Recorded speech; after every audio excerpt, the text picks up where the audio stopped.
Et donc là, sans transition, on va passer à la troisième conférence, celle du professeur Saïd Zouhir du CHU de Marrakech. Alors, je vais appeler professeur Saïd Zouhir et le rappeler. Est-ce que, professeur Saïd Zouhir, vous nous écoutez? Oui, je vous entends très bien, oui. Très bien. Alors, professeur Saïd Zouhir, qui est chef de laboratoire de bactériologie, virologie de l'hôpital militaire Avicenne de Marrakech, vous êtes remercié d'avoir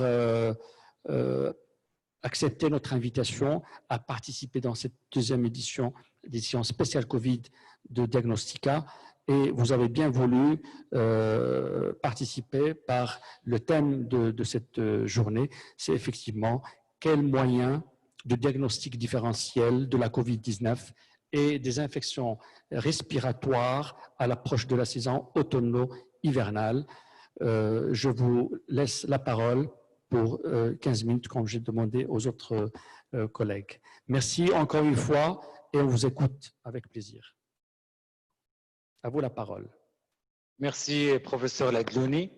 Je vais essayer d'abord de partager l'écran. J'espère que la régie va pouvoir me donner la main pour partager mon écran. Ouais, j'essaie. Vous m'entendez, professeur Ladlouni? On vous entend bien. Très bien, mais par contre, je n'arrive pas à partager l'écran. Voilà. Là, c'est bon. Là, on me donne la main. Voilà, c'est bon. Alors, je suis en diaporama. C'est bon maintenant? Oui. Parfait. Merci beaucoup, professeur Ladlouni, en tant d'abord qu'organisateur et animateur de cet événement. Et je tiens aussi à remercier Imalliance qui ont bien voulu organiser cet événement scientifique. Tellement important pour nous parce que on veut bien apporter bien sûr des solutions et des réponses à des interrogations de nos collègues à travers le royaume, et j'espère que nous avons déjà commencé à avoir des réponses, et j'essaierai de ma part d'apporter les réponses par rapport à notre modeste expérience ici à Marrakech. Alors, la question, en fait, quels moyens de diagnostic différentiel de la COVID-19 et des infections respiratoires à l'approche de la saison hivernale? Effectivement, je vais rentrer directement dans le vif du sujet puisque les virus qui circulent, parce que je vais particulièrement citer les virus les plus importants, le virus de la grippe bien évidemment, qui sévit particulièrement en hiver, le virus respiratoire syncytial, les virus para-influenzés ou ce qu'on appelle les virus paragrippaux, on va les voir par la suite, le rhinovirus aussi qui est responsable du rhume ou du rhinopharyngite, et bien sûr, sans oublier le métapneumovirus. Voilà les principaux virus auxquels on serait confronté, bien sûr, lors de cette saison automno-hivernale, l'automne qui a commencé déjà officiellement hier et l'hiver qui va bientôt arriver. Et donc, je pense qu'il va falloir, bien sûr, se pencher sur l'impact de ces virus de façon épidémiologique sur la population et leur circulation par rapport à la place qu'occupe actuellement le SARS-CoV-2 dans la maladie Covid-19. Et ça, c'est un élément important. D'abord, le virus de la grippe, habituellement, il tue 1 demi-million de personnes par an dans le monde, avec 50 millions d'infectés chaque année. C'est quand même un chiffre important à souligner. Le virus respiratoire syncytial, qui est la cause la plus fréquente dans le monde d'infection respiratoire chez les jeunes enfants, puisque c'est un virus très contagieux et qui infecte principalement les nourrissons de moins de 2 ans, avec une prévalence estimée à 34 millions d'infectés chez les enfants de moins de 5 ans, avec des formes graves, avec environ 100 000 décès par an dans le monde. Et c'est quand même alarmant de voir ces chiffres, bien sûr, qui peuvent éventuellement changer par rapport à l'épidémie actuelle ou à la saison qui va arriver. Les virus para-influenzés aussi, avec les 4 sérotypes que nous connaissons, le virus para-influenzé 1, 2, 3 et 4, on parlera surtout des 1, 2 et 3, puisque le 4, l'épidémiologie reste inconnue ou qui circule peu par rapport, ou plutôt responsable d'un rhinopharyngite banal, par rapport au PIV1, le PIV ou VPI. On va parler le virus para-influenzé, paragrippaux. On va parler de VPI1 et 2 qui sont responsables de laryngite, ou VPI3 principalement de bronchiolite, mais qui peuvent donner aussi des pneumonies dans des situations. Chez l'adulte, alors chez l'enfant, 20 à 40% des infections respiratoires aiguës, bien sûr, sont dues au para-influenza virus, avec des formes graves, et c'est considéré comme la deuxième cause virale d'hospitalisation chez l'enfant. Chez l'adulte, il est responsable de 15% des infections respiratoires aiguës. Et ça, c'est quand même un taux considérable par rapport aux infections qui circulent, des étiologies virales principalement. Le rhinovirus responsable de rhume, comme vous le savez, c'est la principale cause virale des rhumes ou des rhinopharyngites aussi, et bien sûr, et qui peut se compliquer chez les immunodéprimés avec, bien sûr, atteinte des voies respiratoires supérieures, voire inférieures. Et puis le métapneumovirus aussi, qui est responsable de 4 à 9% des infections respiratoires aiguës qui peuvent être sévères par la suite chez les enfants et qui nécessitent des hospitalisations. Le métapneumovirus est le deuxième virus fréquemment isolé après le virus respiratoire syncytial. Le virus respiratoire syncytial chez les enfants qui donne des bronchiolites particulièrement plus ou moins sévères en fonction des situations. Et donc, le métapneumovirus d'ailleurs qui a été découvert en Hollande en 2001 chez les enfants et puis pour la première fois en 2001 chez une population d'enfants et par la suite on a su qu'il circulait depuis les années 50, 58 en particulier, puisque des sérums ont été testés et on a retrouvé qu'il y avait des anticorps anti-métapneumovirus et ça circulait depuis des décennies et ce n'est qu'en 2001 qu'on a découvert, bien sûr, qui a été mis en évidence. Et ça, c'est un élément important à souligner qu'il y a probablement des virus qui ont circulé auparavant et qui vont bien sûr être identifiés par la suite. Alors, pour la répartition selon les saisons, c'est important de le signaler. Alors, la grippe, elle arrive. Le pic, c'est au mois de décembre, vous le savez très très bien. Mois de décembre, mois de janvier. Donc, c'est un virus qui circule à longueur de l'année, mais avec un pic, enfin, c'est plutôt l'hiver. On va voir les chiffres par rapport aux autres saisons, mais c'est l'hiver où on va voir la grippe apparaître, bien sûr, et émerger. Le VRS, le virus respiratoire syncytial aussi. Alors, voilà, le virus respiratoire syncytial plutôt qui est responsable de bronchiolite, voire de pneumonie. L'hiver aussi avec le métapneumovirus. Et puis au printemps, on va avoir le rhinovirus qui va sévir, qui sévit d'ailleurs à longueur de l'année, mais avec des pics comme le PIV3, le para-influenza virus 3 qui est responsable aussi de bronchiolite, avec un pic au printemps, voire à l'automne. Et puis les adénovirus, il ne faut pas les oublier, et les coronavirus, je parle des coronavirus autres que le SARS-CoV-2, notamment le OC43, qui sont la deuxième cause de rhume après les rhinovirus. Et donc, c'est important de dresser, bien sûr, ces étiologies virales et leur répartition à travers les saisons. Et c'est un élément important à souligner pour pouvoir comprendre un petit peu l'épidémiologie par la suite. Alors, bien sûr, des études ont été réalisées auparavant et la fréquence, particulièrement en période épidémique, notamment entre novembre et avril, bien sûr, on voit bien ici que le rhinovirus avec la grippe prédomine par rapport aux autres virus que nous avons cités, d'autres qu'on n'a pas cités comme le bucovirus parce que ça reste assez rare.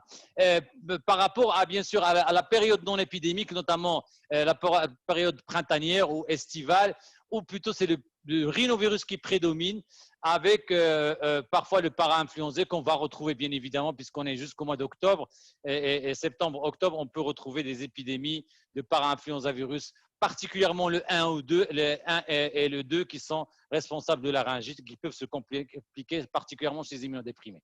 Alors, bien sûr, la place qu'auront ces virus pendant la pandémie, on ne sait pas encore parce qu'on va voir que bien sûr, il y aura certainement des différences puisque l'hémisphère sud, particulièrement en Afrique du Sud, on a vu que la grippe n'a pas bien sûr donné les mêmes chiffres qu'auparavant que les années dernières parce qu'on va voir que ces mesures qui sont préconisées, les mesures barrières, notamment le port de masque, le lavage des mains, les solutions hydroalcooliques et la distanciation sociale ont réduit considérablement la transmission de la grippe. Et ça, c'est un élément important et un capital à souligner par rapport à ce qui va arriver par la suite.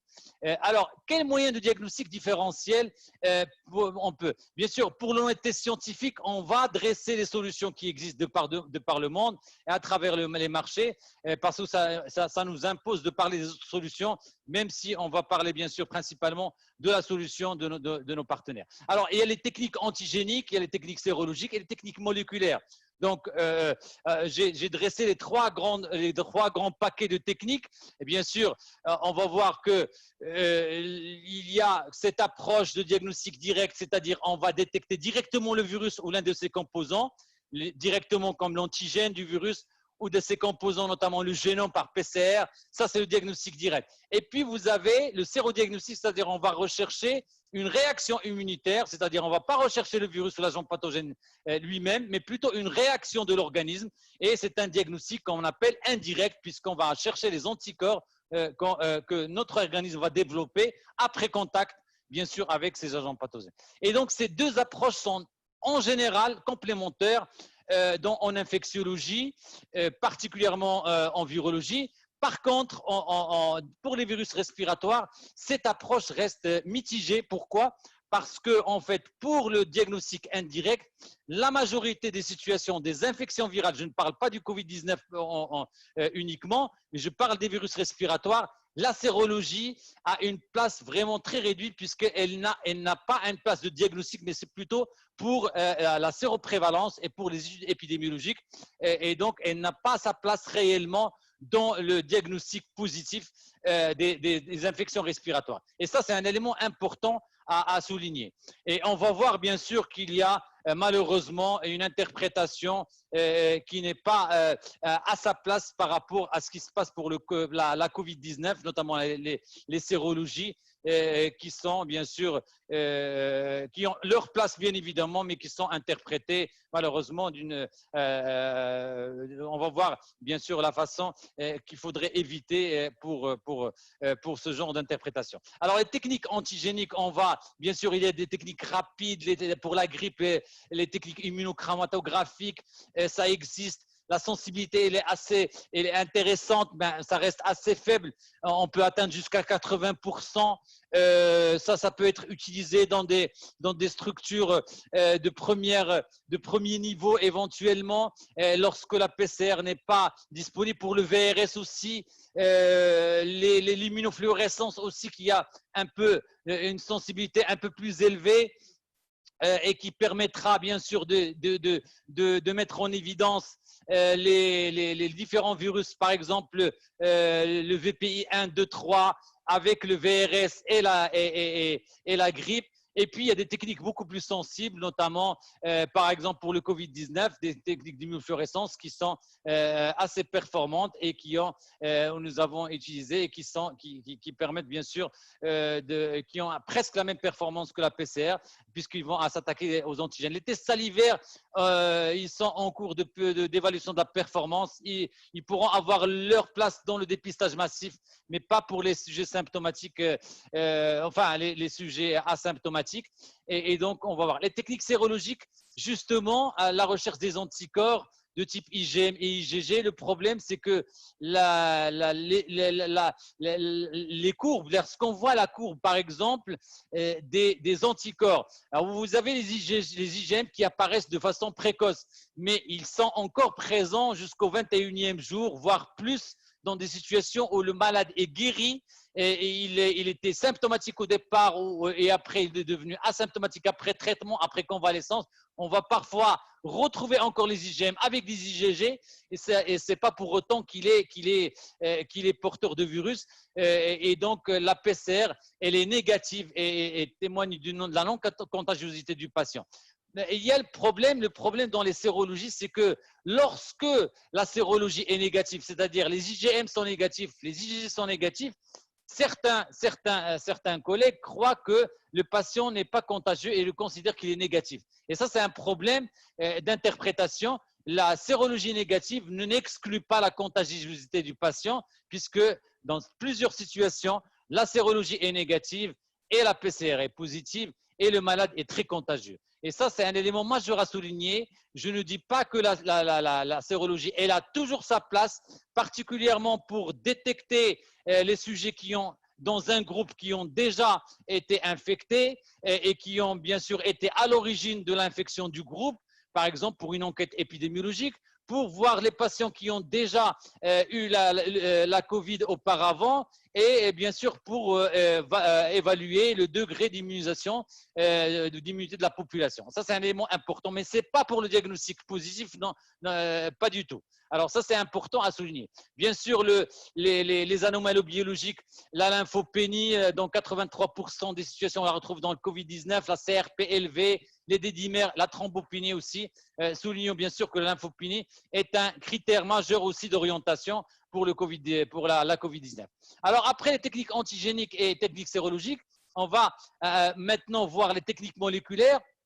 Et là encore, et c'est là on parle des techniques de référence. Moi, je ne peux pas, en tout cas avec la discussion avec les collègues, les scientifiques, la PCR reste la technique de référence, le gold standard, et il faut la prioriser. Si on a les moyens et la possibilité de généraliser la PCR, il faut le faire. Sinon, on pourra bien sûr discuter des alternatives qu'on pourrait implanter dans des situations, dans des structures de niveau 1, mais par contre, dans les grandes villes, dans les grandes agglomérations, il faut impérativement instaurer la PCR, qui est la technique de référence, qui a plus de sensibilité et qui permet de détecter, bien sûr, ces virus de façon beaucoup plus fiable et beaucoup plus efficace. Il y a eu par exemple, des PCR, notamment, vous avez des PCR en temps réel, en monoplex, ou en multiplex, où vous avez bien sûr des kits qui ont été de PCR pour la COVID. Il y en a plusieurs. Il y a des systèmes monoplex comme le GeneXpert qui est, par exemple, pour le SARS-CoV-2. C'est des cartouches aussi unitaires, pour le SARS-CoV qui est intéressant aussi. Mais à travers notre expérience, nous avons bien sûr vu que les PCR multiplex, particulièrement les technologies du film arrêt actuellement que nous avons reçues depuis le mois de juillet, ont une place considérable dans cette situation. Et si, bien sûr, nous avons les moyens de les avoir, il faut impérativement les avoir, particulièrement dans les services de soins intensifs et pour les malades graves, parce que ça permet en quelques minutes, en 45 minutes, 1 heure, de détecter tous les agents, les virus responsables des infections respiratoires,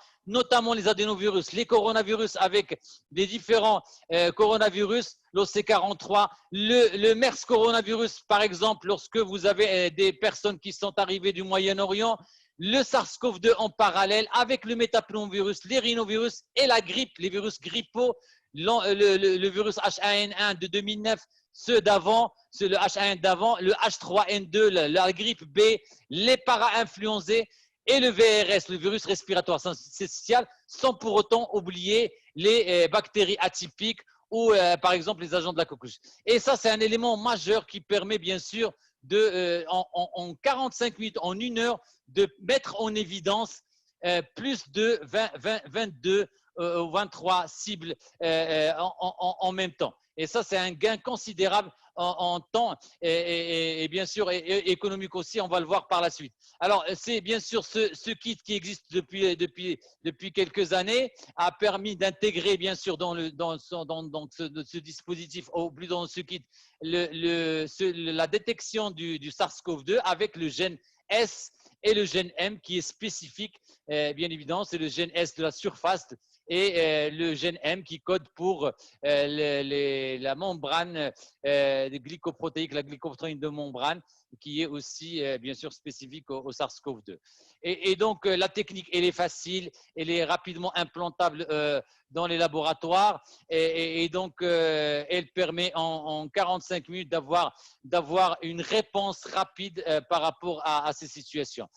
Bien sûr, elle permet aussi de détecter les co-infections d'une co-infection parce que avoir un SARS-CoV-2 positif ou COVID-19 positif n'exclut pas, bien sûr, une co-infection avec la grippe, avec le virus respiratoire syncytial, avec d'autres virus qui pourraient expliquer la complication ou l'aggravation de l'état des patients. Et ça, c'est un élément majeur sur lequel bien sûr, il faudrait bien sûr se pencher pour pouvoir trouver des solutions rapides. Nous l'avons utilisé depuis le 27 juillet, enfin depuis le mois de juillet, début juillet, et donc ça nous a permis en quelques minutes de répondre, particulièrement dans les situations critiques, même pas parfois dans les décès, il y a eu une suspicion de décès par Covid-19 et bien sûr il y avait, c'était pratiquement à 9h le 15 août à 9h51, en quelques minutes nous avons détecté que c'était le rhinovirus et pas le Covid-19 et donc ça c'est chez une femme qui était immunodéprimée, etc., où le rhinovirus bien sûr il peut bien sûr sévir et être à l'origine de complications. Alors justement, donc c'est malgré leur prix, moi je pense que, et bien sûr les études l'ont prouvé, qu'il y a une réduction considérable du coût du séjour et en soins intensifs et de la durée de l'antibiothérapie. Alors l'antibiothérapie qui est utilisée parfois de façon abusive, donc ces tests vous permettent directement et rapidement de détecter les etiologies virales et d'éviter une antibiothérapie inutile. Et ça, c'est un élément majeur. Il y a aussi un gain au niveau du coût parce que lorsqu'on réduit le nombre de séjours, bien sûr, au niveau de l'hôpital, et bien sûr, on a un gain économique majeur.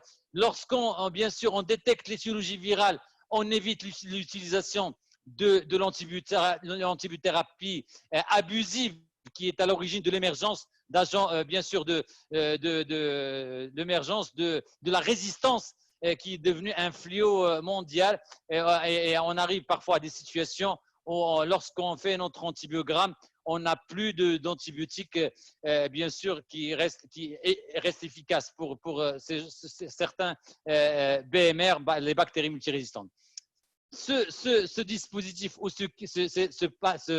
cet équipement permet aussi bien de faire le SARS-CoV-2 avec les autres virus respiratoires que, bien sûr, d'autres, cette approche syndromique pour les bactériémies, pour les gastroentérites d'étiologie infectieuse, les méningites. Ça nous rend énormément de service parce que c'est rapide, la prise en charge est rapide. On a 14 cibles avec les bactéries responsables, le pneumocoque, le méningocoque, l'entérovirus, les méningites, les méningoencéphalites herpétiques. Tous ces agents pathogènes sont détectés en parallèle et en même temps. Et en fin de compte, on a aussi un autre panel qui est extrêmement intéressant pour les infections nosocomiales, particulièrement chez les patients hospitalisant en soins intensifs ou en réanimation, où vous avez tous les agents pathogènes, les entérobactéries, le pyocyanique, etc., qui sont dus aux infections nosocomiales, avec les légionnelles, les autres virus aussi, la grippe, le parainfluenzé, etc. Et bien sûr, le gène de résistance. On ne va plus attendre 24-48 heures pour avoir le gène de résistance. On l'a directement en 45 minutes, 1 heure, voir si c'est une BLSE ou pas, est-ce que c'est sécrétrice de carbapénémase ou pas. Et ça, c'est un élément important à souligner qu'apportent ces kits et ces panels, pour moi, qui ont perfectionné le diagnostic biologique et bien sûr, sans oublier la place de la clinique et de l'imagerie dans tout ça, parce que ça reste complémentaire. Mais je pense que ces panels, c'est le présent et l'avenir et qu'il va falloir tabler sur bien sûr, ces solutions qui restent excellentes. Bien sûr, sans oublier la phase préanalytique où les prélèvements nasopharynges restent les plus sensibles, particulièrement pour les sujets qui sont symptomatiques, ils sont beaucoup plus sensibles et ils permettent de détecter beaucoup plus de cas positifs par rapport à l'oropharyngée qu'on pourrait éventuellement laisser dans les situations de dépistage massif pour les sujets asymptomatiques ou d'entourage. L'isolement technique et géographique des cas suspects reste important, sans oublier lorsqu'on a la possibilité de faire des prélèvements distaux protégés ou prélèvements distaux protégés ou lavage broncho-alvéolaire lorsque le malade est intubé, ça reste assez intéressant aussi pour biologiquement comme spécimen. Et donc, vous voyez ici, pour terminer, les taux de positivité des virus respiratoires. Regardez ici que 80% des infections respiratoires chez les enfants, enfin les petits-enfants de moins de 3 ans, 6 à 36 mois, 81% sont d'étiologie virale avec 25% de co-infection. Chez les enfants, alors ici, regardez, vous voyez ici que 35%, 56% de mono-infection chez ces enfants. Chez les nourrissons, moins de 6 mois, c'est plutôt 35% de mono-infection. Et puis, regardez ici que chez les adultes, c'est 34% d'infection d'étiologie virale avec 30% de mono-infection, 4% de co-infection. Et ça, c'est des éléments intéressants. Et donc, au final, la prévalence, elle est variable. Les rhinovirus sont les plus prévalents chez les moins de 6 mois. Ça, c'est un détail à souligner. Les adénovirus, on va les retrouver entre 6 à 36 mois, sont beaucoup plus importants. Et puis, la grippe, les virus grippaux, on va les retrouver plus prévalents chez les adultes. Et ça, c'est des éléments épidémiologiques majeurs sur lesquels il faudrait bien sûr se pencher pour pouvoir, bien sûr, avec la clinique, avec l'imagerie, avec ces solutions, prendre les bonnes décisions, bien sûr, et ne pas, bien sûr, instaurer des antibiothérapes abusives et qui coûtent extrêmement cher et qui permettent, enfin, qui sont à l'origine de l'émergence de résistance. Voilà. Et puis, je reste très, bien sûr, très pragmatique par rapport à ça. La PCR reste la technique de référence. C'est ce qu'il faut implanter et c'est ce qu'il faut recommander, particulièrement pour les cas symptomatiques.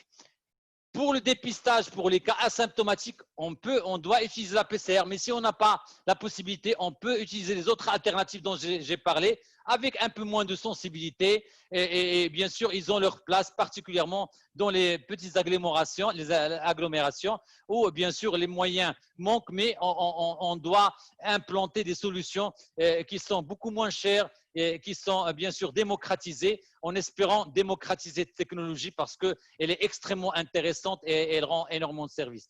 Les moyens de prévention, la vaccination, quelles avancées, ça vous le suivez, il y a pratiquement 164 laboratoires de par le monde qui travaillent sur le vaccin. On est en phase 3 pour plusieurs vaccins. Les États-Unis avec Moderna, AstraZeneca, il y a eu un coup d'arrêt pour des effets secondaires d'un vaccin. Le Sinovac pour les Chinois. On travaille en collaboration au Maroc aussi pour bien sûr cette phase 3. Et puis, sans oublier pour la grippe, lorsqu'on a un moyen de prévention comme le vaccin de la grippe, il faut se vacciner, particulièrement pour le personnel de la santé. On n'a pas le droit pour les professionnels de la santé de ne pas se vacciner contre la grippe. Parce que ne pas se vacciner, ça veut dire que lorsqu'on est en contact avec les patients, on pourrait éventuellement être à l'origine de l'infection des sujets qui sont fragilisés et à l'origine bien sûr de leur décès. Et ça, c'est important. Donc, il faut vacciner le professionnel de la santé, les femmes enceintes, les sujets fragilisés, bien sûr. Et si on a la possibilité bien sûr de vacciner le maximum, c'est l'idéal. Et puis, sans oublier le capital que nous avons. Auparavant, ces règles n'existaient pas, alors qu'ils sont, bien sûr, c'est des moyens de lutte aussi bien pour le SARS-CoV-2 ou contre la COVID-19 que pour les virus respiratoires, notamment la grippe et autres. Les règles de distanciation sociale permettent de lutter contre la propagation de ces virus. Les gestes barrières, l'éviction des contacts étroits, bien sûr les mesures de protection, l'hygiène universelle, le lavage des mains, les solutions hydroalcooliques, le port obligatoire de masques. Je vous promets et je vous assure que bien sûr que ces mesures vont réduire considérablement bien sûr la propagation des virus grippaux et des autres virus respiratoires. Et maintenant que la population elle est consciente et elle a adopté ces mesures, je pense que c'est un capital sur lequel il faut tabler pour bien sûr réduire et limiter la propagation de ces virus. Et je vous remercie pour votre attention. Merci beaucoup, professeur Saïd Zouheir. Merci beaucoup pour cette présentation exhaustive et qui est venue en ce moment. En ce moment, vous savez très bien que vous représentez très bien les biologistes et la biologie clinique est fière de vous, non seulement les gens de Marrakech, mais aussi tous les Marocains, n'est-ce pas, Siadi? Donc, on est très content que vous ayez accepté notre invitation et que vous ayez éclairé l'assistance de ces données qui sont très pertinentes et très importantes et qui ont, je suis sûr et certain, interpellé pas mal d'intervenants et des gens qui sont avec nous. Je rappelle qu'on a plus de 800 personnes qui sont connectées à l'instant même. Donc, merci encore et vous allez rester avec nous, bien sûr, pour le reste du débat.